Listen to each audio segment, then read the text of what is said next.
Si toi aussi tu veux faire ce gâteau sans œufs, sans beurre et sans sucre, tu utilises les restes de dattes.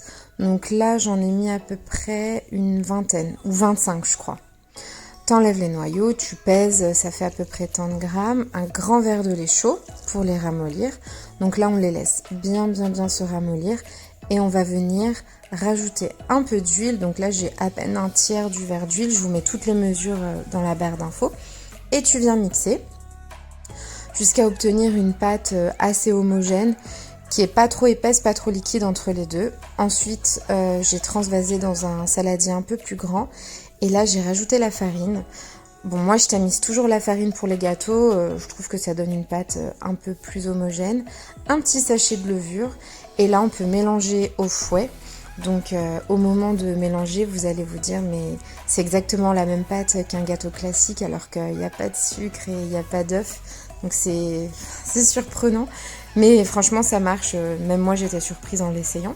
Donc on mélange bien, je l'ai passé dans un moule, j'ai même pas chemisé le moule en fait, vraiment j'ai même pas mis d'huile ou de farine dans le moule, j'ai directement mis le gâteau et ça a même pas collé après. Et après, j'ai rajouté en fait des noix concassées. Donc j'ai mis des noix, des noisettes, des noix de cajou. En fait, c'était un sachet de mélange de noix. Je les ai un petit peu cassées avec un rouleau à pâtisserie. Et après, c'est juste pour la décoration en fait. Et j'en ai rajouté par-dessus. Et en fait, elles sont même pas tombées au fond au moment de la cuisson. Elles sont vraiment restées au-dessus.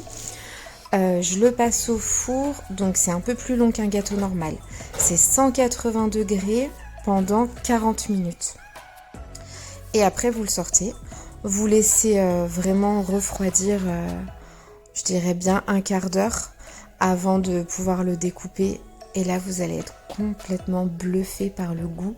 C'est délicieux alors qu'il y a vraiment zéro sucre. Donc régalez-vous, profitez de cette recette hyper saine, vraiment pleine de fibres et de protéines avec les noix. Et en plus, c'est vraiment délicieux. Si la recette vous a plu, n'hésitez pas à vous abonner et à liker. À bientôt!